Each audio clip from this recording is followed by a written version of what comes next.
Dear students, welcome to physics time. हम कर रहे हैं क्लास 11 की physics chapter vector algebra.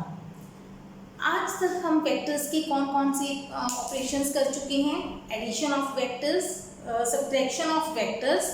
Basic operation में दो बचे हैं, मल्टीप्लिकेशन एंड डिवीजन। ठीक, तो आज हम स्टार्ट कर रहे हैं multiplication of vectors. Multiplication of vectors. हम देख चुके हैं कि वेक्टर्स स्केलर से काफी डिफरेंट होते हैं। स्केलर्स में अगर हम दो नंबर्स को ऐड करते हैं तो एक फिक्स नंबर आता है, हमेशा ए और बी का सम सी ही आएगा। लेकिन जब हम वेक्टर्स में करते हैं ए और बी वेक्टर को ऐड, तो वो C, C dash, C double dash कुछ भी आ सकता है, मतलब डिफरेंट वेक्टर्स हो सकते हैं depending upon direction of A and B, कि ए और बी के बीच में कितना एंगल है। अगर ए और बी सेम डायरेक्शन में है तो वो ऐड हो जाते हैं। वेक्टर में तो हम हमेशा ही सब लिखते हैं, लेकिन अगर सेम डायरेक्शन में है तो उनका मैग्नीट्यूड भी ऐड हो जाएगा। अगर ऑपोजिट डायरेक्शन में है तो उनका मैग्नीट्यूड माइनस हो जाता है। अगर डिफरेंट एंगल पे है तो हम parallelogram law of vector addition use करते हैं। ठीक, एडिशन हो चुका, सब्ट्रैक्शन समझ आ गया है। अब उसके बाद हमने किया था रेजोल्यूशन ऑफ वेक्टर। दो वेक्टर्स को जोड़ना कैसे है, कंपोजिशन, तोड़ना कैसे है एक वेक्टर को, that is known as resolution. अब मल्टीप्लिकेशन, मल्टीप्लिकेशन कैसे कर सकते हैं? वी नो दैट अगर हम दो नंबर्स को मल्टीप्लाई करते हैं तो एक तीसरा नंबर आ जाता है ना। कभी कभी हम लिख देते हैं A B equal to C, एक ही मतलब है। कई बार A dot B equal to C भी लिखा देखा होगा आपने। ये किसके लिए है राजे? स्केलर्स के लिए। ये सारी चीज किसके लिए है? स्केलर्स के लिए। ये ठीक है, हर बार ए और बी को मल्टीप्लाई करने का तरीका एक ही है, हर बार आंसर आपको सी ही मिलेगा। मतलब डिफरेंट सिंबल आप यूज कर सकते हो। आप ऐसे भी लिख सकते हो A multiply B equal to सी, मतलब कोई भी तरीका यूज करोगे वो सेम आएगा। लेकिन वेक्टर्स में क्या होता है, अगर आप एक स्केलर और एक वेक्टर को मल्टीप्लाई करते हो, कर चुके हैं हम, मैंने आपको करवाया था। बी वेक्टर, चलो बताती हूँ, B vector is equal to M times A vector, बताया था। अगर m पॉजिटिव हुआ तो b और a की डायरेक्शन सेम आएगी, अगर m नेगेटिव हुआ तो b और a की डायरेक्शन ऑपोजिट आएगी। b का मैग्नीट्यूड a के मैग्नीट्यूड को m टाइम्स मल्टीप्लाई करके बनेगा। अगर आपको b का मैग्नीट्यूड चाहिए तो a के मैग्नीट्यूड को m से मल्टीप्लाई कर दो तो b की लेंथ आ जाएगी। मैग्नीट्यूड मतलब लेंथ हो जाएगा वेक्टर। अगर a वेक्टर इतना है, m की वैल्यू में 2 ले लूं तो b वेक्टर इससे डबल होगा सेम डायरेक्शन में, क्योंकि हम पॉजिटिव लिया है ना। ये कर चुके हैं। तो मतलब जब स्केलर और वेक्टर को मल्टीप्लाई किया जाता है तो हमारे पास आंसर क्या आता है? वेक्टर। ठीक है, ये तो क्लियर है। जैसे कि हम एग्जांपल ले लेते हैं, हम सब कर चुके हैं, force is equal to mass into acceleration, पढ़ा होगा आपने। मास क्या है? स्केलर। एक्सेलरेशन क्या है? वेक्टर। आंसर क्या आया? फोर्स। फोर्स भी क्या है? वेक्टर। तो जब स्केलर और वेक्टर को मल्टीप्लाई करेंगे तो आंसर क्या आएगा? वेक्टर। ठीक है, ये तो क्लियर है मल्टीप्लिकेशन। ये तो सिंपली ऐसे है कि अगर कार्टेशियन फॉर्म में कोई वेक्टर दिया हो आपको, ए वेक्टर मान लो दिया है, acceleration 2i cap plus 3j cap minus 5k cap, ये कार्टेशियन फॉर्म ऑफ वेक्टर्स होती है। कार्टेशियन मतलब i j k की फॉर्म में। ठीक है, इसके यूनिट्स भी होंगे मीटर पर सेकंड स्क्वायर। और मास हमें दिया है मान लो 10 किलोग्राम, तो कहते हैं फोर्स निकालो। तो फोर्स क्या होगी? मास मल्टीप्लाई एक्सेलरेशन, मतलब 10 multiply 2i plus 3j minus 5k cap. तो क्या करना है, फोर्स क्या आ जाएगी? 10 से मल्टीप्लाई कर दो, सिंपल, हर एक नंबर को 10 से मल्टीप्लाई कर दो। 20i plus 30j minus 50k। Got it? तो ये हमारा फोर्स का एक्सप्रेशन आ गया। ऑब्वियसली क्योंकि यूनिट्स स्टार्टिंग से दे रहे हैं तो हम यहाँ पे यूनिट लिखेंगे। फोर्स के यूनिट क्या होते हैं? न्यूटन। क्लियर है यहाँ तक? अब ये चीजें मैं यहाँ पे आपको प्रूफ करवा देती हूँ कि जो b का मैग्नीट्यूड है वो a के मैग्नीट्यूड का m टाइम्स आएगा। चेक करते हैं। अभी हम एक्सेलरेशन का मैग्नीट्यूड निकालते हैं। मैग्नीट्यूड कैसे निकालते हैं? कार्टेशियन फॉर्म में जब कोई वेक्टर दिया हो आपको, i j k के आगे जो भी नंबर्स लिखे हैं उनको बोलते हैं कोफिशिएंट्स, ठीक है। कोफिशिएंट्स का square sum under root, S square sum square root, पहले 2 का स्क्वायर प्लस 3 का स्क्वायर प्लस -5 का स्क्वायर, ये हम पिछली वीडियोस में भी कर चुके हैं। 4 प्लस 9 प्लस 25, ये अंडर रूट निकालने का मेथड, मैग्नीट्यूड निकालने का मेथड है। 4 और 9 13 हो गए और उनको ऐड करोगे तो आप you will get 38 square root. इसको सिंपली ए लिख लो, ए वेक्टर का मैग्नीट्यूड लिख लो, एक ही बात है, क्लियर। ये हमारा ए वेक्टर का मैग्नीट्यूड है। अब हम फोर्स का मैग्नीट्यूड निकालते हैं, क्या होगा, under root of magnitude vector का वैसे ही निकलेगा 20 का स्क्वायर प्लस 30 का स्क्वायर प्लस -50 का स्क्वायर। ध्यान देना बीच में माइनस नहीं लगाना, -50 का स्क्वायर लगाना है। क्या बनेगा, 20 का square will be 400 plus 900 plus 2500, इसको निकाल लोगे, it will be 3800, it will be under root 38 into 100, अलग अलग कर दें तो 100 का अंडर रूट कितना आ जाएगा, 10 अंडर रूट 38। क्या फोर्स का मैग्नीट्यूड 10 मतलब मास है मेरे पास, एक्सेलरेशन के मैग्नीट्यूड को मास से मल्टीप्लाई करके आ रहा है, बिल्कुल आ रहा है, 10 बाहर आया है, समझ आ रहा है। ये 38 का अंडर रूट ए का मैग्नीट्यूड हो गया, 10 हो गया मास, तो फोर्स का magnitude mass into acceleration of magnitude कर सकते हैं। तो ये हमारा प्रूफ हो गया कि जब दो वेक्टर्स को, एक वेक्टर को स्केलर से मल्टीप्लाई करते हैं तो आंसर वेक्टर आता है और उसकी लेंथ पहले वेक्टर की लेंथ से m टाइम्स मल्टीप्लाई हो जाती है। m कोई भी नंबर हो सकता है, यहाँ पे m मतलब कोई भी स्केलर क्वांटिटी हो सकती है, क्लियर। ये टॉपिक क्लियर हो गया, ये सिंपल सा टॉपिक, वैसे इसको पहले भी हम कर चुके हैं, बस आज इसका न्यूमेरिकल भी इसके सॉल्व करेंगे सिंपल से। एक चीज यहाँ पे इंपॉर्टेंट नोट करने वाली है, मैंने यहाँ पे कोई भी निशान नहीं लगाया मल्टीप्लिकेशन का। वेरी इंपॉर्टेंट, आपको जब भी स्केलर और वेक्टर को मल्टीप्लाई करना है तो कोई भी निशान यहाँ पे नहीं लगाना, ना तो डॉट लगाना है ना क्रॉस लगाना है, क्योंकि वेक्टर्स में डॉट और क्रॉस का मतलब डिफरेंट है, चेंज हो जाते हैं। जब मैंने स्केलर और वेक्टर को मल्टीप्लाई किया है, आप ब्रैकेट लगा सकते हो, सिर्फ ब्रैकेट लगा सकते हो और कोई भी निशान नहीं लगाना, ठीक है। तो ये हो गई multiplication of vector by a scalar.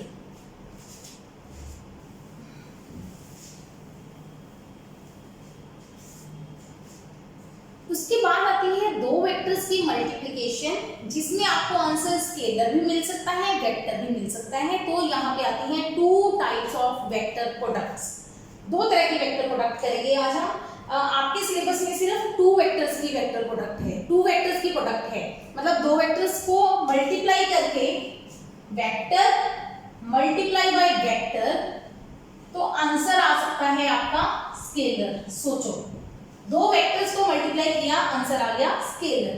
या दूसरी ऑप्शन आएगी, आज हम पहली पे कॉन्सेंट्रेट करेंगे, 2 वेक्टर्स को आप मल्टीप्लाई करोगे तो आंसर आएगा वेक्टर।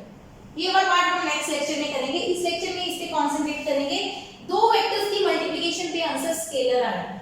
फॉर एग्जांपल आपने पढ़ा होगा वर्क का फॉर्मूला लोअर क्लासेस में, work is equal to force into displacement, ये पढ़ा है। वर्क होता है फोर्स और डिस्प्लेसमेंट की मल्टीप्लिकेशन, वैसे ये हम भी डायमेंशन चैप्टर में कर चुके हैं। Work is equal to force into displacement, ठीक है। अब हमें पता है फोर्स क्या है, वेक्टर क्वांटिटी, शुरू से करते आ रहे हैं जब से वेक्टर स्टार्ट किया है। डिस्प्लेसमेंट वो भी है हमारी वेक्टर क्वांटिटी। हमने 2 वेक्टर्स को मल्टीप्लाई किया, आंसर वर्क आया। वर्क क्या है, work is a scalar quantity. Work की कोई डायरेक्शन नहीं होती, वर्क की यूनिट्स होती है जूल, है ना, ऐसा यूनिट, पर इसकी कोई भी डायरेक्शन नहीं होती, तो ये क्या आया, स्केलर। 2 वेक्टर्स को मल्टीप्लाई किया, आंसर क्या आया, स्केलर। तो इस तरह के प्रोडक्ट को हम बोलते हैं स्केलर प्रोडक्ट। क्या बोलते हैं, स्केलर प्रोडक्ट, क्योंकि 2 वेक्टर्स को मल्टीप्लाई करने पे आपको आंसर क्या मिला, स्केलर। इधर दो वेक्टर्स को मल्टीप्लाई करने पे आंसर वेक्टर मिला तो इस प्रोडक्ट को हम क्या कहेंगे, वेक्टर प्रोडक्ट। अब दोनों में फर्क क्या है, कुछ ना कुछ चेंज तो लानी पड़ेगी मल्टीप्लिकेशन करने के लिए, तो हमने बीच में निशान चेंज कर दिया, इधर हम डॉट लगाएंगे, इधर हम क्रॉस साइन लगाएंगे। जब भी दो वेक्टर्स के बीच में डॉट लगे तो आंसर याद रखो क्या आएगा, स्केलर। जब भी दो वेक्टर्स के बीच में क्रॉस लगे तो आंसर क्या आएगा, वेक्टर। यहीं पे आता है हमारे वेक्टर अलजेब्रा का second main change. First change क्या था, दो वेक्टर्स को स्केलर्स को ऐड करते हो तो सिंपली ऐड होता है, वेक्टर्स को ऐड करते हो तो डायरेक्शन काउंट होती है।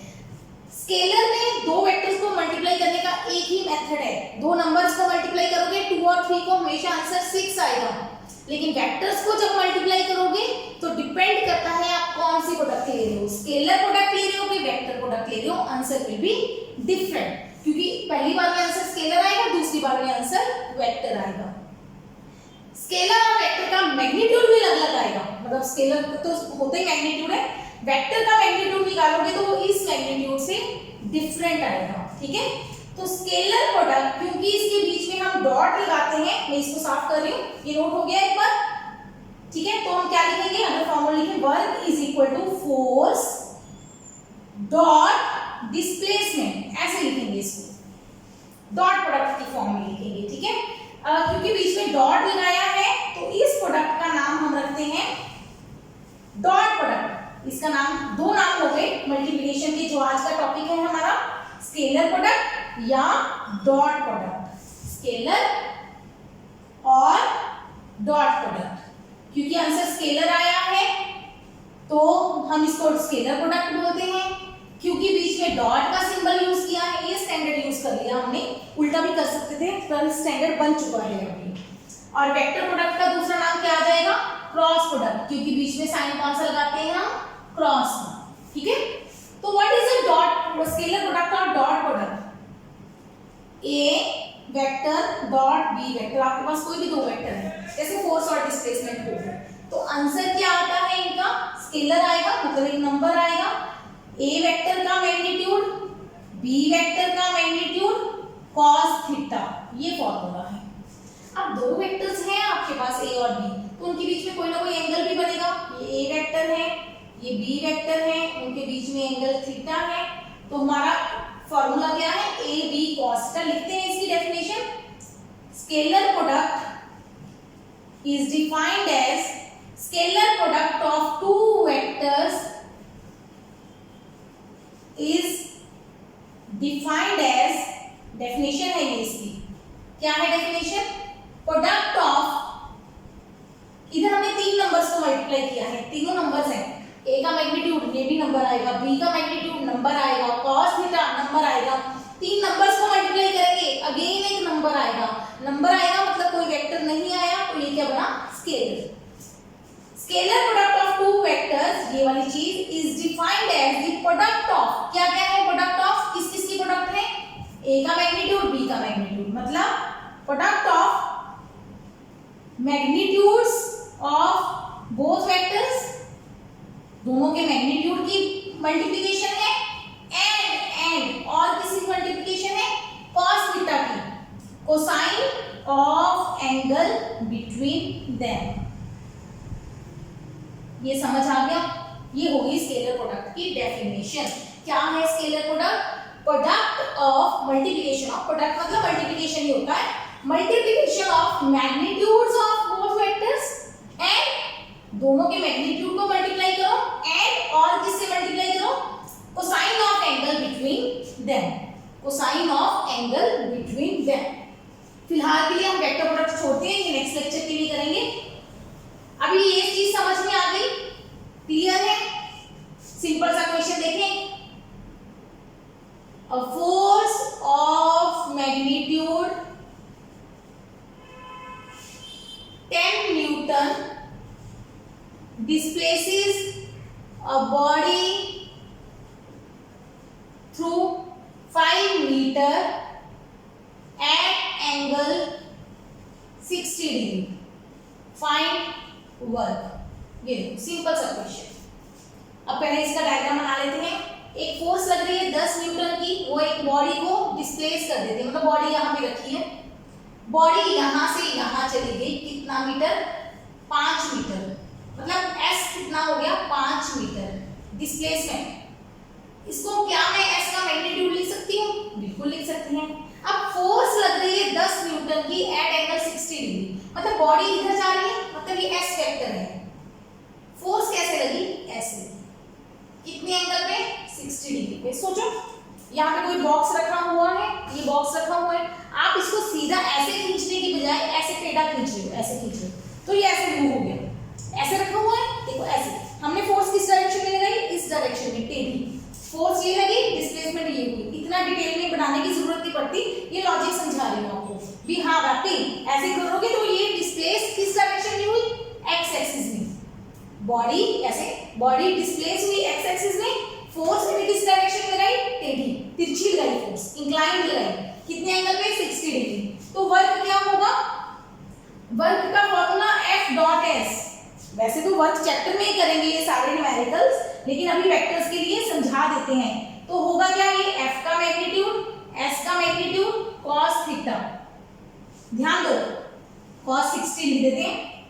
ध्यान दो, मैंने यहाँ पे अब डॉट क्रॉस हटा दिया, क्योंकि अब ये सिर्फ नंबर्स हैं।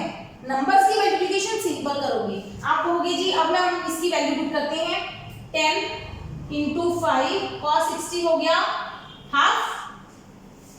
कोशिश करना बच्चे, ये आप मल्टीप्लाई का साइन ना यूज करो। वैसे हमें बचपन से आदत पड़ी हुई है मल्टीप्लाई करने की, हम अब तक करते आए।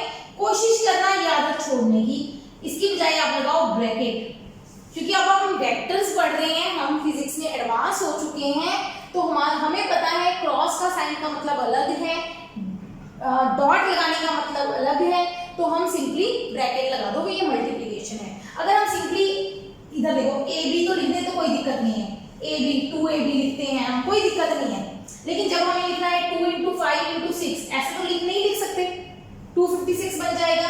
क्रॉस का साइन भी यूज कर सकते हैं नंबर्स में, लेकिन कोशिश करो वो आदत हटाने की, ऐसे लिखो, ये बेटर मेथड है इसकी बजाय। समझ आई, ठीक है। अब देखो क्या बन जाएगा आंसर, सिंपल, 2 5 10, 5 5 25, तो वर्क आ गया 25 जूल। समझ आ गया, इजी। इसी क्वेश्चन को मॉडिफाई कर देते हैं। A force of magnitude 10 newton displaces a body through 5 metre in the direction of force, in the direction of force, मतलब जिस डायरेक्शन में फोर्स लगी बॉडी उसी डायरेक्शन में डिस्प्लेस हुई। कैसे, वही चीज, ये हमारे पास बॉडी रखी हुई है, हमने बॉडी डिस्प्लेस हुई कितने मीटर, 5 मीटर, ठीक है, ये डिस्टेंस 5 मीटर है, और फोर्स भी इसी डायरेक्शन में लग रही है। जब दो वेक्टर सेम डायरेक्शन में हो, एंगल कितना होता है, 0 डिग्री, याद है। तो यहाँ पे cos 0 आ जाएगा, cos 0 होता है हमारा 1, 10 मल्टीप्लाई 5 मल्टीप्लाई 1, तो आंसर आ गया 50 जूल। आगे समझ। तो इस तरह के सिंपल न्यूमेरिकल डॉट प्रोडक्ट के, कि दो वेक्टर्स की डॉट प्रोडक्ट आप कैसे निकालते हो, लॉजिक समझ आ। अब करते हैं क्वेश्चन, कुछ प्रॉपर्टीज याद। If first 2 vectors are parallel, अगर दो वेक्टर्स पैरेलल हों, अभी करके चुके हैं, तो थीटा कितना होगा, 0 डिग्री। तो A डॉट B क्या होगा, A का मैग्नीट्यूड, B का मैग्नीट्यूड, cos 0 कितना होता है, 1, तो हमारे पास आ गया, सिंपली AB लिख सकते हैं हम इसको, A का मैग्नीट्यूड, B का मैग्नीट्यूड, उनको हम AB लिख सकते हैं। अगर दो वेक्टर्स पैरेलल हों तो उनकी डॉट प्रोडक्ट उनकी सिंपल प्रोडक्ट के बराबर होती है, ठीक है। सेकंड कंडीशन शॉर्टकट करवा रही हूं, एंटी पैरेलल हो, अगर एंटी पैरेलल तो थीटा कितना होगा, 180 डिग्री, तो A डॉट B क्या होगा, माइनस AB, cos 180 -1 होता है, ऐसे याद कर लो। फिर से समझा रही हूँ, 0, 90, 180, 270। आपको 0 की वैल्यूज याद है, 180 की निकालेंगे तो उसका नेगेटिव होगा। 0 की सारी वैल्यूज याद है, 180 की निकालोगे तो नेगेटिव होगा। 90 की याद है, 270 चाहिए तो नेगेटिव करेंगे। वेक्टर्स में हमें 180 एंगल तक ही डील कर होता है, ठीक।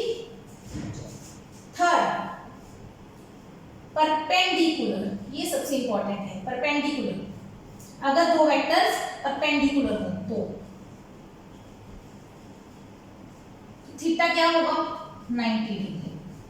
इसका मतलब A डॉट B cos 90 कितना होता है, 0। तो A डॉट B क्या आएगा, 0।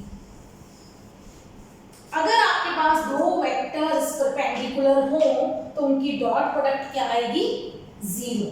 कभी भी जब भी आपके पास दो वेक्टर्स परपेंडिकुलर हो, बहुत से क्वेश्चन मिलेंगे आपको, बहुत सारे क्वेश्चंस, तो हमारे पास डॉट प्रोडक्ट क्या आएगी, 0, ठीक है। अच्छा, उल्टा चलते हैं इसका। If A dot B equal to 0 निकल आए, हमने सॉल्व किया, हमारा आंसर A डॉट B 0 आ गया, या दिया हुआ है A डॉट B 0। क्या ये जरूरी है कि वेक्टर्स परपेंडिकुलर है? मे और मे नॉट बी। देखो A डॉट B का फॉर्मूला क्या है, A का मैग्नीट्यूड, B का मैग्नीट्यूड, cos थीटा 0। इसका मतलब अगर तीन चीजों को मल्टीप्लाई करने पे आंसर 0 आ रहा है तो या तो पहली चीज 0 होगी और B 0 होगा और cos थीटा 0 होगा, तीनों में से एक चीज 0 होगी। If A not equal to 0, B not equal to 0, अगर A और B 0 नहीं है, हमें दिया हुआ है, तो cos थीटा 0 होगा, मतलब थीटा कितना होगा, 90 डिग्री। तो अगर दो वेक्टर्स परपेंडिकुलर आ जाएं तो हम अगर दो वेक्टर्स की डॉट प्रोडक्ट 0 आ जाए तो या तो दोनों वेक्टर्स में से एक 0 है या वो वेक्टर्स परपेंडिकुलर है। अगर दोनों 0 नहीं है तो हमारे वेक्टर्स क्या हैं, परपेंडिकुलर। क्लियर? तो थोड़ा सा ध्यान रखना, अगर दो वेक्टर्स परपेंडिकुलर हैं तो डॉट प्रोडक्ट पक्का 0 है, लेकिन अगर डॉट प्रोडक्ट 0 है कोई भी दो वेक्टर्स की, तो हो सकता है दोनों में से एक का मैग्नीट्यूड 0 हो, तो थीटा 90 डिग्री हो भी सकता है, नहीं। तीनों केस क्लियर? एक और यहां पे लिखवाती हूं, इफ A वेक्टर और B वेक्टर बराबर हो तो हमारे पास क्या, मैं A डॉट B को A डॉट A लिख सकती हूं, तो वो क्या आएगा, AA, मतलब क्या आएगा, A स्क्वायर। तो किसी भी वेक्टर के स्क्वायर को, मैग्नीट्यूड के स्क्वायर को हम A vector dot A vector लिख सकते हैं। मैग्नीट्यूड का स्क्वायर इज इक्वल टू दो वेक्टर्स की डॉट प्रोडक्ट, ठीक है। तीन प्रॉपर्टीज नोट कर लो, फिर आगे लिखवाती हूं नेक्स्ट प्रॉपर्टीज।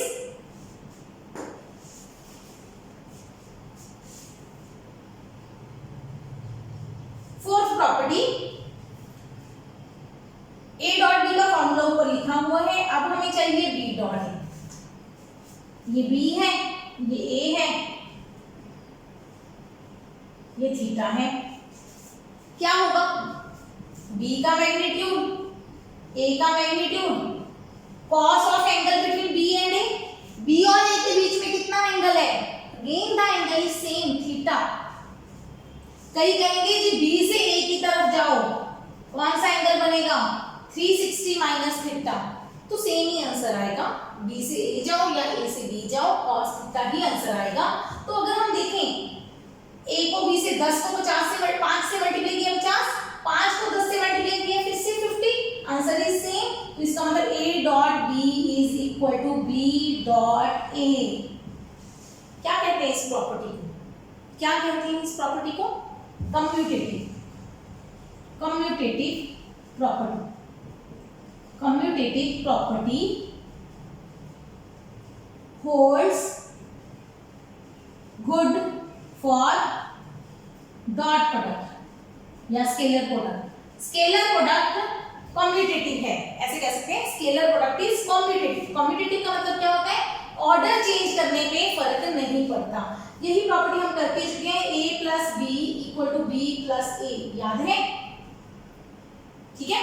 तो मल्टीप्लिकेशन में भी डॉट प्रोडक्ट में बार बार बोल रही हूँ, डॉट प्रोडक्ट में ए और बी की मल्टीप्लिकेशन बी और ए की मल्टीप्लिकेशन के बराबर होती है। जब हम क्रॉस प्रोडक्ट में करेंगे तो ये बराबर नहीं आएंगे। तो ये हमारा सिंपल नंबर से जो आप आज तक करते आए हो 5 गुना 10, 10 गुना 5 बराबर होते हैं हमेशा। लेकिन वेक्टर्स में अगर डॉट ले रहे हो तो बराबर आएंगे, अगर क्रॉस ले रहे हो तो बराबर नहीं आएंगे। ठीक। फिफ्थ प्रॉपर्टी एक पढ़ी थी हमने एसोसिएटिव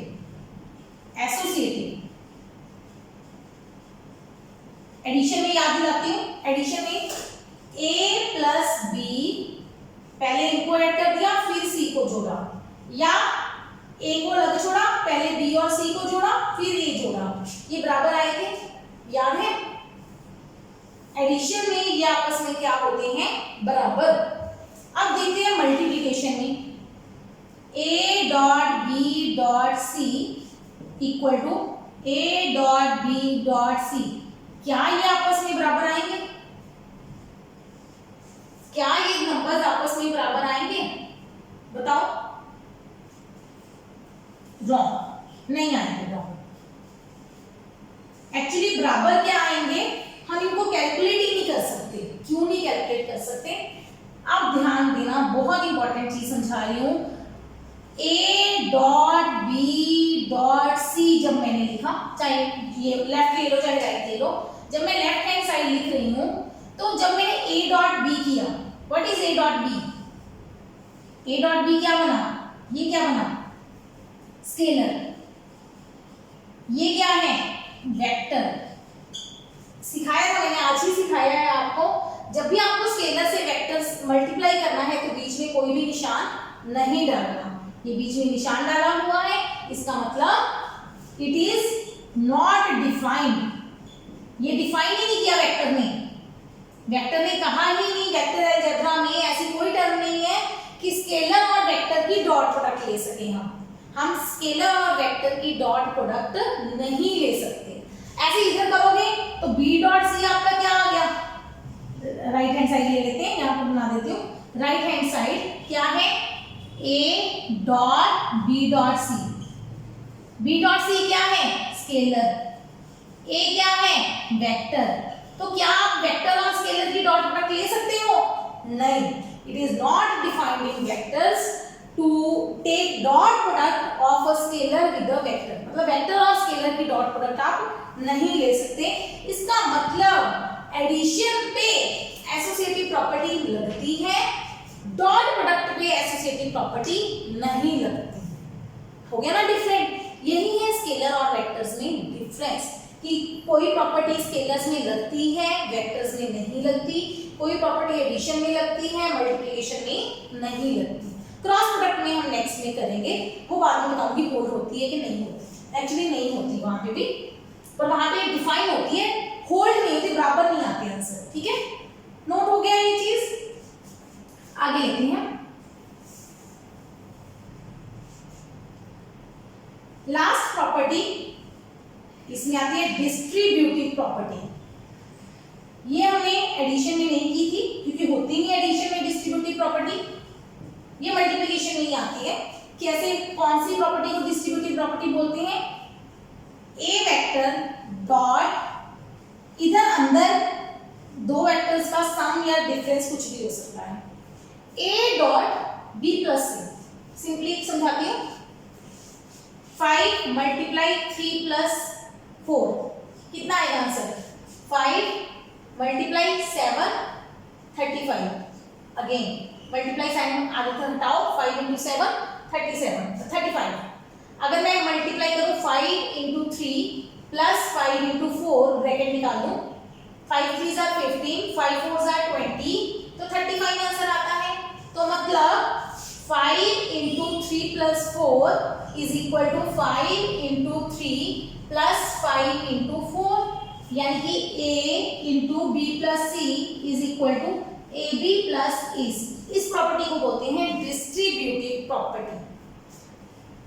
डॉट प्रोडक्ट में ये प्रॉपर्टी होल्ड होती है, a dot B plus A dot C बराबर होते हैं। ठीक है, ये कैसे करेंगे इसका प्रूफ देंगे हम आपको मैथमेटिकली, ठीक है। अभी नहीं करवाऊंगी, अभी एग्जांपल्स देंगे उसमें इसका प्रूफ करेंगे, ठीक है। यहां तक समझ आ गया। ये हो गई हमारी प्रॉपर्टीज ऑफ डॉट प्रोडक्ट।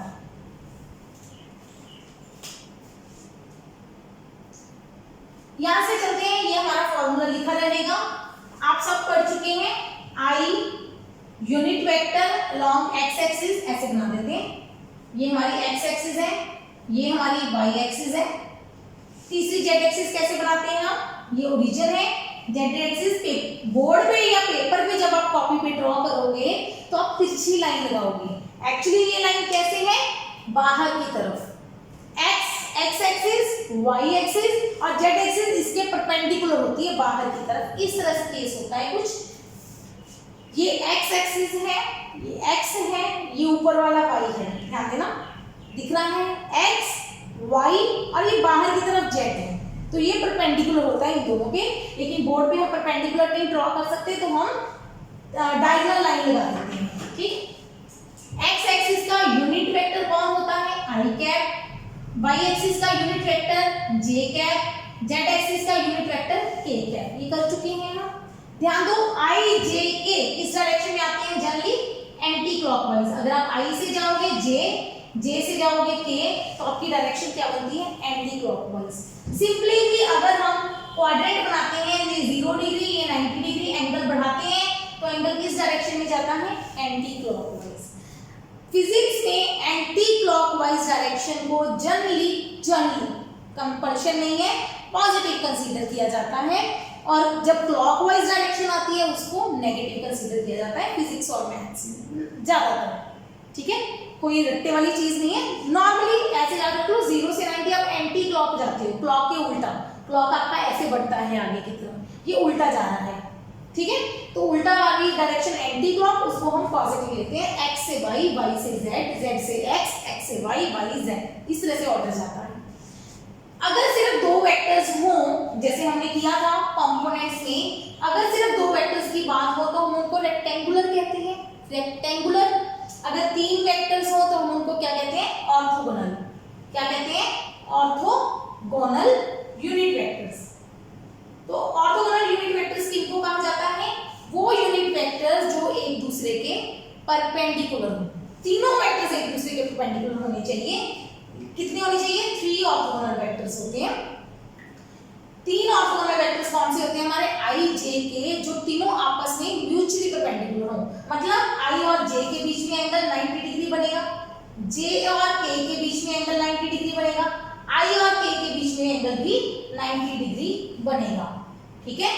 वही चीज है, ऐसे समझो, ध्यान दो। ये मेरी जेड एक्सिस थी, ये एक्स और वाई, एक्स और वाई के बीच में कितना एंगल है, 90 डिग्री, सबको दिख रहा है। अब इसको सिर्फ अपने हाथ को घुमा के आपको दिखा रही हूं, ये कौन है, वाई, ये कौन थी, जेड। वाई और जेड में भी कितना एंगल बन रहा है, 90 डिग्री।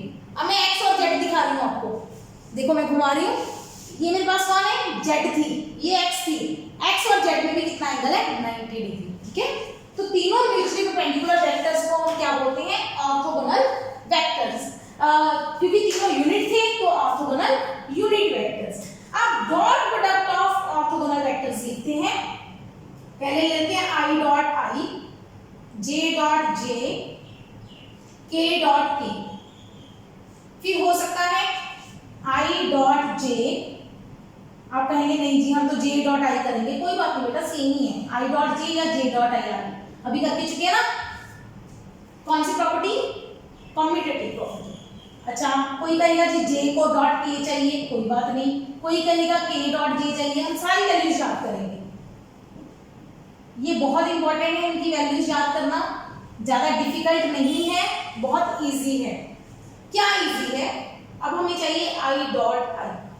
क्या होती है डॉट प्रोडक्ट, पहले वेक्टर का मैग्नीट्यूड, आई का मैग्नीट्यूड। आई क्या है, यूनिट वेक्टर। यूनिट वेक्टर क्या होता है, वो वेक्टर जिसका मैग्नीट्यूड कितना हो, 1। फिर बी का मैग्नीट्यूड, वो भी 1 है। आई और आई वेक्टर और आई वेक्टर सेम है, एंगल कितना होगा दो वेक्टर्स के बीच में, सेम वेक्टर्स के बीच में एंगल कितना होता है, 0। पैरेलल वेक्टर्स के बीच में भी एंगल क्या होता है, 0।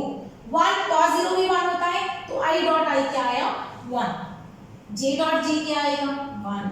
k डॉट k क्या आएगा 1। क्लियर है, इजी, अभी अभी करवा के चुकी हूँ। a डॉट a स्क्वायर होता है, कर चुके हैं, समझ आ गया है ये। तो i डॉट i क्या होगा, i के मैग्नीट्यूड का स्क्वायर। अरे भाई i का मैग्नीट्यूड, i कौन है, यूनिट वेक्टर, यूनिट वेक्टर मतलब 1 का i का मैग्नीट्यूड तो 1 ही होगा ना। कैप डायरेक्शन बताता है, जब मैंने ये लाइंस लगा दी मतलब ये मैग्नीट्यूड हो गया, मैग्नीट्यूड 1 है, 1 का स्क्वायर 1, तो सेम वेक्टर्स की डॉट प्रोडक्ट हमेशा क्या आएगी 1, सेम यूनिट वेक्टर्स की, i dot i, j dot j, k dot k क्या आएगा 1। ठीक है, मूव करें आगे। अब करते हैं i डॉट j, क्या होगा i का मैग्नीट्यूड, j का मैग्नीट्यूड या उल्टा j या i का magnitude into cos of angle between them. i और j में कितना एंगल है 90 डिग्री, cos 90 क्या होता है 0, तो हमारे पास i dot j, j dot i, k dot, अच्छा j डॉट k करेंगे तो भी 0 आएगा क्योंकि 90 डिग्री एंगल है, ये भी क्या आएगा 0। सिंपल, सेम से डॉट प्रोडक्ट करोगे ऑर्थोगोनल यूनिट वेक्टर्स की तो 1 आएगा आंसर, डिफरेंट से करोगे तो आंसर क्या आएगा 0। सारे सिर्फ नंबर्स आएंगे 1 1 1 0 0 0। समझ आ गया, ये याद रह जाएगा।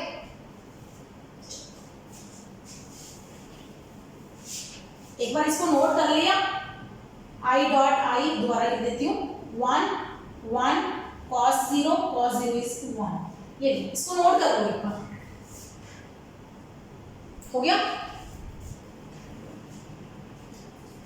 अब लेते हैं, हमारे पास a वेक्टर दिया है a1 i cap, a2 j cap, a3 k cap, ऐसे b वेक्टर दिया है b1 i cap, b2 j cap, b3 k cap. यहां से बहुत डिफिकल्ट लगेगा, हम एग्जांपल से समझाएंगे आपको। क्वेश्चन, a वेक्टर दिया है 2i plus 3j plus 1k, b vector दिया है 1i minus 2j plus 3k, ऐसे कुछ दिया है, कुछ भी ले लो, कोई भी वैल्यूज ले सकते हो। आपको कहा a डॉट b निकालो, कैसे निकालोगे, पहला a vector dot b vector निकालें, 2i plus 3j plus 1k, 1i minus 2j plus 3k, ऐसे लिखेंगे। करो मल्टीप्लाई, मल्टीप्लाई करना आता है ना, दो नंबर्स को आता है, पहले को तीनों से, फिर दूसरे को तीनों से, फिर तीसरे को तीनों से, ऐसे करते हैं ना मल्टीप्लाई। करो 2 इंटू 1 2 i डॉट i, ऐसे आएगा कुछ। पहले नंबर को ध्यान देना, 2 और 1 को मल्टीप्लाई कर दिया 2 बना, i डॉट i मैंने अलग से लिख दिया, डॉट नहीं भूलना, दो वेक्टर्स आ गए, वेक्टर्स के बीच में क्या लगी डॉट प्रोडक्ट, फिर 2 को -2 से मल्टीप्लाई किया, क्या आया आंसर -4 i डॉट j, है ना, ये समझ आ रहा है। 2 को लास्ट टर्म से किया, 2 इंटू 3 6 हो जाएगा i डॉट k, ओके। फिर दूसरे नंबर को करेंगे तीनों से, कर लो, 3 को 1 से किया 3 j डॉट i, 3 को 2 से किया -6 j डॉट j, 3 को 3 से किया 9 j डॉट k। क्या करवा रहे हैं, बहुत औखा है ना, घबराओ मत, इजी तरीका बताऊंगी, अभी समझा रही हूँ। 1 को 1 से किया 1 k डॉट i, इतना नहीं लिखेंगे हम, पेपर में हम शॉर्टकट यूज करेंगे, और सिर्फ आप नहीं, हर कोई शॉर्टकट यूज करेगा उसका।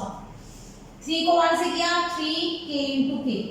अभी समझा रही हूँ कि वाकई जो मैं तरीका लिखवा रही हूँ वो सही है।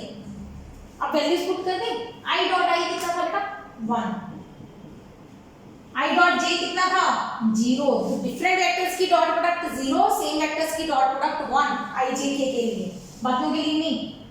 6 इंटू 0, अब ध्यान दो मैंने डॉट क्रॉस हटा दिए क्योंकि स्केलर्स हैं, स्केलर्स के बीच में कोई साइन नहीं आएगा।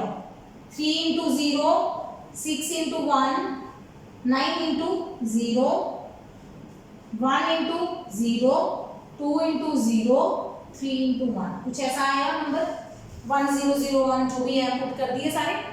2 into 1 2, ये भी 0 0 0 -6 0 0 0 प्लस 3। आंसर क्या बना?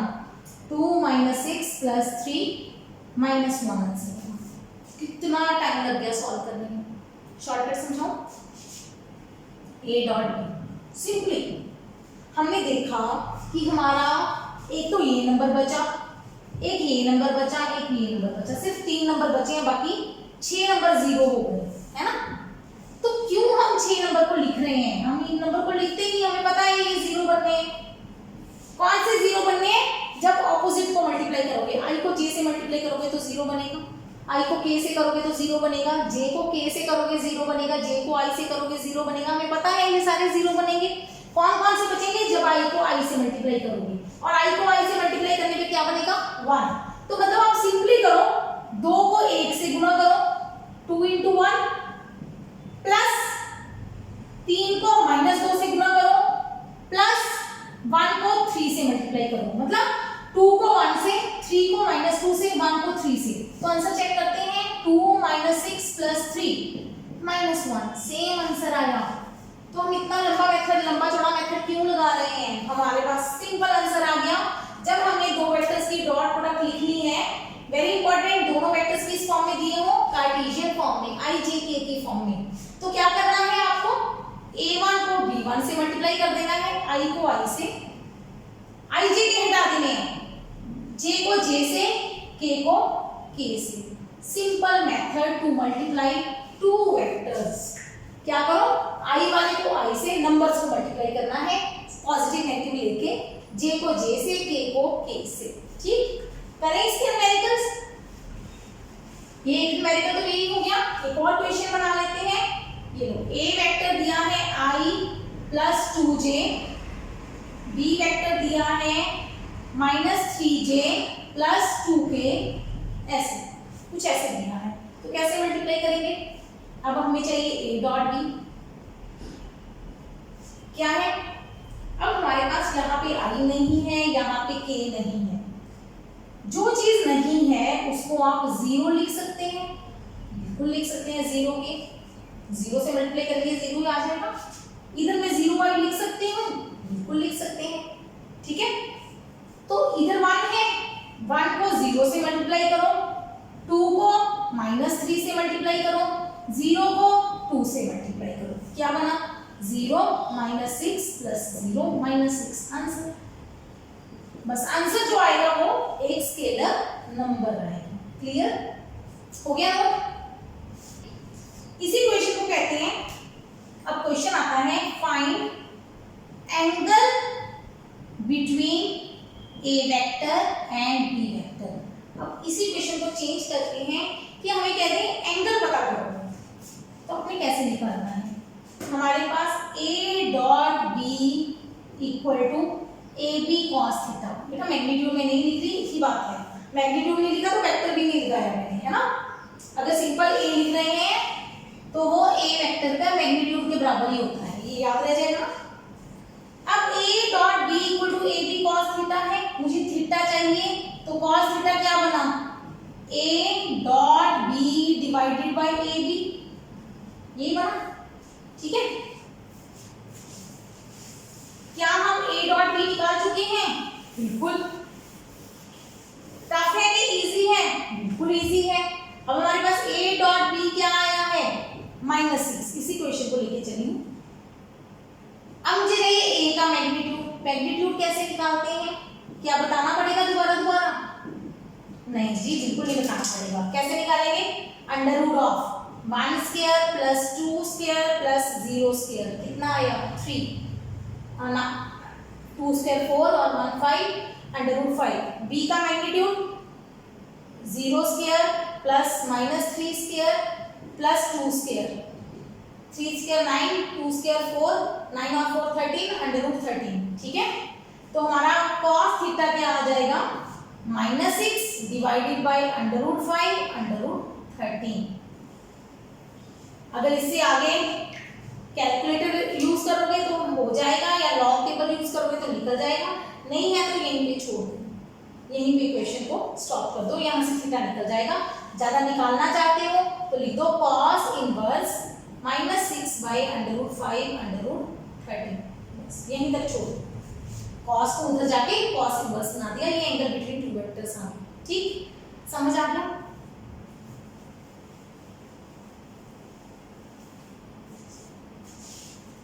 अब क्वेश्चन लेते हैं, find the angle between I plus j cap and I minus j cap, इन दो वेक्टर्स के बीच में एंगल निकालो। करेक्ट, बहुत इजी है।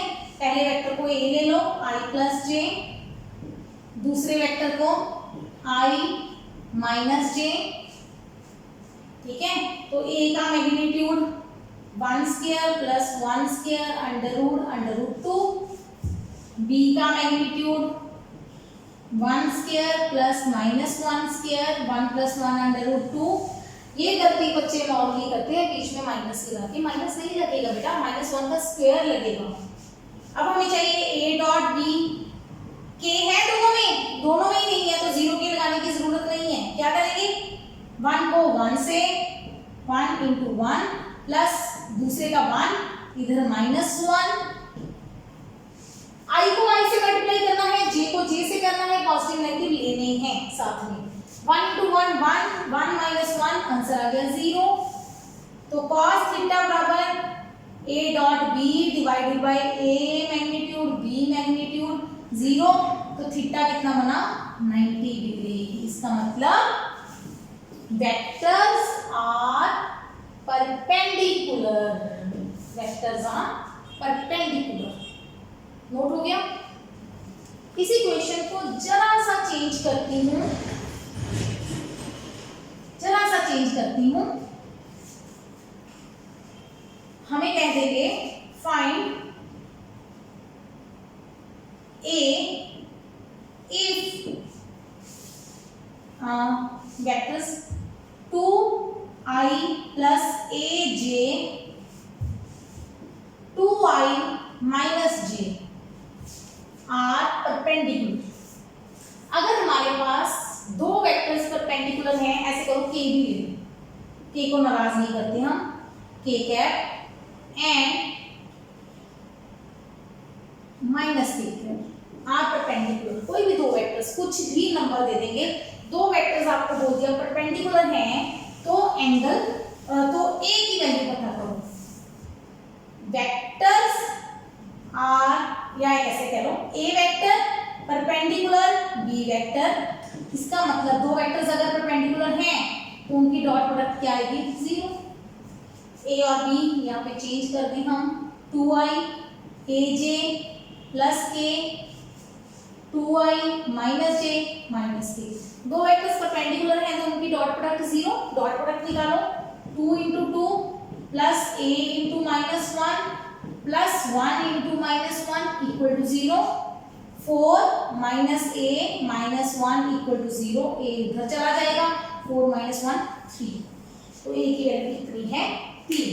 अगर a की वैल्यू 3 लेते हो तो जो दो वेक्टर्स बनेंगे वो आपस में क्या होंगे परपेंडिकुलर। ठीक, समझ आ गया? नोट कर लो। एक और क्वेश्चन करवा देते हैं,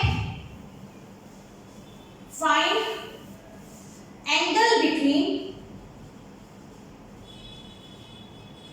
a vector and y axis. अब हमें वेक्टर ना देके क्या दिया है y एक्सिस, मतलब b वेक्टर क्या दिया है आपको, कैसे करेंगे? आपको b वेक्टर, a वेक्टर तो यही है हमारा, और 2 की जगह पे वैल्यू चेंज कर दें, चलो j ले लेते हैं सिंपल। कोई भी a वेक्टर दिया होगा आर्बिट्रेरी, कुछ भी, मतलब कोई वैल्यू दी होगी उसकी, और दूसरी वेक्टर ना देके क्या दिया है आपको एक्सिस दी है, x y z कोई भी एक्सिस दे दी है। तो कैसे निकालना है, तो आप b वेक्टर अपनी तरफ से अज्यूम करो। हमारा ये y एक्सिस है, ये y एक्सिस है, ये x एक्सिस है, ये z एक्सिस है। ये 2i + j + k कोई भी वेक्टर है, मुझे नहीं पता किस तरफ है, ये मेरा a वेक्टर है, मुझे नहीं पता किस तरफ है। अब मुझे b वेक्टर की y एक्सिस की तरफ एक b वेक्टर चाहिए ना, तो बी वेक्टर आप लेना चाहो तो क्या मैं ये जे कैप ले सकती हूँ? बिल्कुल ले सकती हैं। जे कैप वाई एक्सिस की तरफ है कि नहीं है? बिल्कुल है। और आप बी वेक्टर को ले लो 5j और आप बी वेक्टर को ले लो 2j 3j, जितना मर्जी जे का मल्टीपल ले लो। ठीक है, मैं 2 से एक आंसर निकाल दूंगी, आपको क्रॉस चेक हो जाएगा। पहली बार हम ले लेते हैं बी को सिंपल जे कैप। तो हम एंगल निकालते हैं। एंगल का formula cos theta is equal to a dot b divided by a magnitude b magnitude. यही है ना हमारा फॉर्मूला। फॉर्मूले को रट्टा नहीं मारना। a डॉट b डेफिनेशन याद करी हुई है a b cos थीटा। बेटा ये डेफिनेशन है। डेफिनेशन मतलब इनको बना दिया कि हाँ, जैसे हम कहते हैं 2 गुना 2 4 ही होते हैं, 2 into 2 4, ऐसे a dot b a b cos theta होता है। ये डेफिनेशन है, यहाँ से cos थीटा निकाल लिया हमने। ठीक है, a डॉट b करो, डॉट प्रोडक्ट लो इन दोनों की, क्या बनेगा? 2 into 0, इधर आई है नहीं 0, j into j, k into k है नहीं 0, डिवाइडेड बाय a का मैग्नीट्यूड 2 का स्क्वायर 1 का स्क्वायर 1 का स्क्वायर अंडर रूट b का स्क्वायर मतलब 1 का स्क्वायर, अंडर रूट b का मैग्नीट्यूड मतलब अंडर रूट 1 का स्क्वायर। आई जे तो नहीं, तो वो 1 का स्क्वायर आ जाएगा। तो क्या बना? 1 divided by under root 4 5 6 under root 6। तो ये cos थीटा आया है ना, तो ये थीटा निकल गया। अच्छा, कोई कहेगा कि नहीं मैं तो 2j करूंगा तो मेरा आंसर अलग आएगा। चेक करते हैं। cos theta is equal to क्या बनेगा? a और b की डॉट प्रोडक्ट। अब b मैं 2j ले लेती हूँ। ठीक है, बाकी आप 5j 6j से अपने आप करते हैं ना। 2 into 0 plus 1 into 2 plus 1 into 0, ये आएगा ऊपर। नीचे क्या आएगा? अंडर रूट a का magnitude 2 square 1 square 1 square under root इधर b का स्क्वायर मतलब 2 का स्क्वायर। देखो चेक करो क्या बना? 0 2 0, 2 बनेगा ऊपर, नीचे अंडर रूट 6 बनेगा, 2 का स्क्वायर 4, 4 का अंडर रूट 2, 2 और 2 कट गया, 1 बाय अंडर रूट 6। क्या आंसर सेम आया कि नहीं? बिल्कुल सेम आया। सेम आया answer.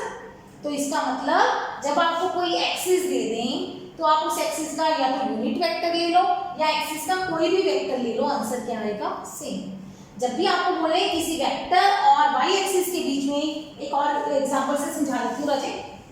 Find angle between I plus J and X axis, ऐसे समझ लेते हैं। एक्स एक्सिस के बीच में एंगल निकालो तो आप फर्स्ट वेक्टर को ले लो एक वेक्टर, दूसरे को बी ले लो। बी कौन है? हमारी एक्स एक्सिस। एक्स एक्सिस का यूनिट वेक्टर हुआ आई कैप। अब हमें cos थीटा चाहिए, तो cos थीटा निकालेंगे। a dot b divided by a का मैग्नीट्यूड b का मैग्नीट्यूड। a डॉट b निकालो 1 into 1 प्लस j का 1 into 0, इधर j है ही नहीं, divided by under root a का मैग्नीट्यूड 1 का स्क्वायर प्लस 1 का स्क्वायर अंडर रूट b का मैग्नीट्यूड मतलब 1 का स्क्वायर। ठीक है ना? अब इनकी प्रैक्टिस अब तक हो जानी चाहिए आपको। 1 into 1 1 divided by under root 2। अब cos थीटा हमारा 1 बाय अंडर रूट 2 है तो थीटा कितना होगा? अब ये वैल्यूज तो याद है, ट्रिग्नोमेट्रिक टेबल से हैं, जो टेबल से वैल्यूज हो वो याद कर लो, जो टेबल से नहीं है उनको छोड़ दो। तो ये आंसर हमारा बनता है 45 डिग्री। ये cos 45 की वैल्यू है, तो थीटा कितना आ गया? 45 डिग्री। तो ये वेक्टर जो है वो एक्स एक्सिस के साथ कितना एंगल बनाता है?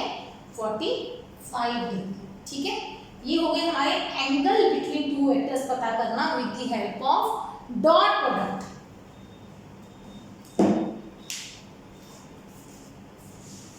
यहाँ पे डॉट प्रोडक्ट के इनफ क्वेश्चंस हम कर चुके हैं।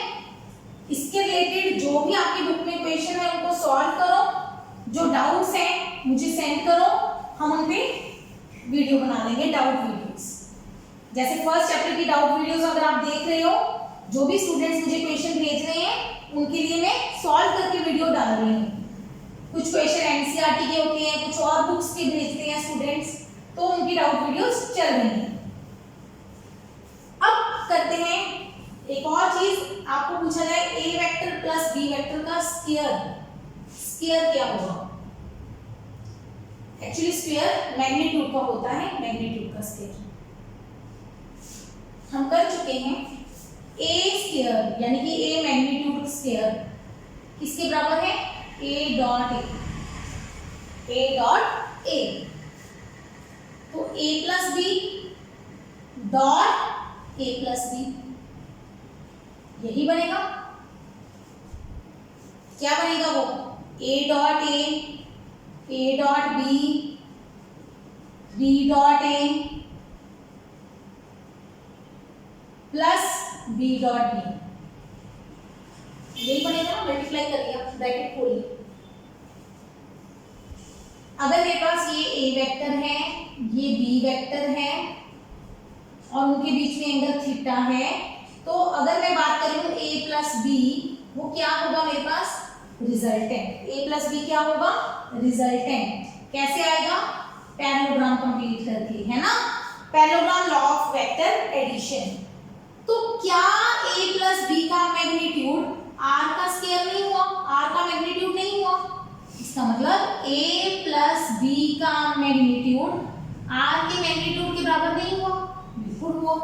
ए प्लस बी का मैग्नीट्यूड किसके बराबर हुआ? आर के मैग्नीट्यूड। तो यहाँ मैग्नीट्यूड स्क्वायर हो गया। तो R magnitude square is equal to A dot A square, A dot B, A B cos theta, B dot A, B A cos theta, B dot B, B square. Confuse मत होना, ये dot product की cases हैं, cross product में बिल्कुल change आएगा, ठीक है? तो इसको मैं आर स्क्वायर लिख सकती हूँ, ए स्क्वायर, इस बी को आगे लिख दिया बी स्क्वायर। ये दोनों सेम चीजें हैं, सेम को ऐड करोगे तो 2ab cos थीटा। तो आर क्या बना? Under root of A square plus B square plus 2ab cos theta. क्या ये पैरेललोग्राम लॉ का फॉर्मूला नहीं है? ट्रायंगल लॉ, पैरेललोग्राम लॉ का। तो डॉट प्रोडक्ट की हेल्प से आप ट्रायंगल लॉ या पैरेललोग्राम लॉ भी सॉल्व कर सकते हो। क्लियर? समझ आ गया? बड़े अच्छे क्वेश्चन हैं इसके। अब खुद से करना, प्रैक्टिस के लिए दे रही हूं क्वेश्चन। a माइनस बी का magnitude equal to under root A square plus B square minus 2ab cos theta. ये खुद से करना है, ये सब्ट्रैक्शन के लिए किया था ना हमने, ये खुद से करना है। ये प्रैक्टिस के लिए क्वेश्चन दे रही हूँ। एक और क्वेश्चन दे रही हूँ, first second. If a vector plus b vector magnitude is equal to a vector minus b vector magnitude, prove that a vector perpendicular b vector, कि a और b आपस में परपेंडिकुलर है, प्रूव करो। ठीक है? ये तो प्रैक्टिस क्वेश्चन करना। और लास्ट में बता दूं what is the physical significance of dot product. ये कई बार +1 में पेपर्स में पूछ लेते हैं टीचर, फिजिकल सिग्निफिकेंस, इसका मतलब क्या है डॉट प्रोडक्ट का?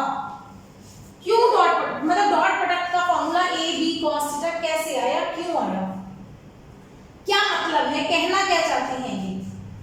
ये मेरे पास बी वेक्टर है, ये मेरे पास ए वेक्टर है। रेजोल्यूशन ऑफ वेक्टर पढ़ा था, रेजोल्यूशन, ये एंगल थीटा है। बी के दो कंपोनेंट बनेंगे ऐसे कुछ, एक इधर परपेंडिकुलर, एक एक्स एक्सिस में, ऐसे कुछ, ऐसा पढ़ा। बी का एक इधर कंपोनेंट होगा बी cos थीटा, एक इधर कंपोनेंट होगा बी sin थीटा। तो जब मैंने a डॉट b लिखा तो मैंने क्या लिखा? a b cos theta. Magnitude लिखो ना लिखो कोई मतलब नहीं है, जब स्केलर आ गया तो a into B cos theta लिख सकती हूँ, बिल्कुल। तो ये क्या है? मैग्नीट्यूड a क्या है? Magnitude of a vector multiply, sign नहीं लगाना बीच में, b cos थीटा कौन है रजत? b cos थीटा कौन है? b cos theta component of B vector along A vector. तो जब भी आप दो वेक्टर्स की डॉट प्रोडक्ट लेते हो तो वो क्या आती है, पहला वेक्टर मल्टीप्लाई दूसरे वेक्टर का पहले वेक्टर की तरफ कंपोनेंट।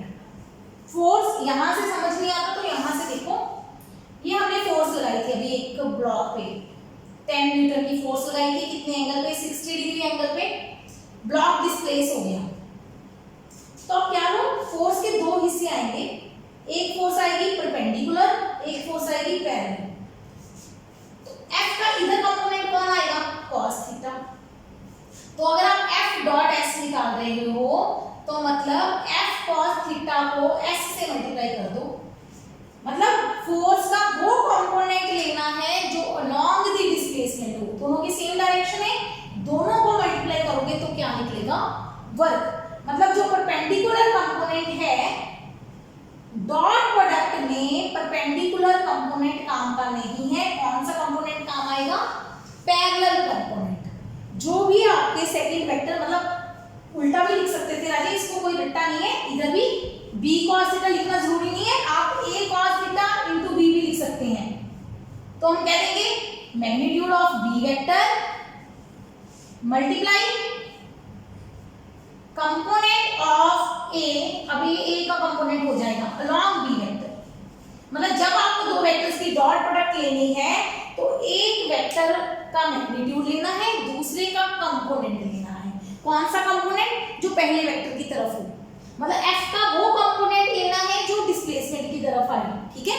तो इसको क्या बोलते हैं हम, dot product of two vectors का फिजिकल सिग्निफिकेंस।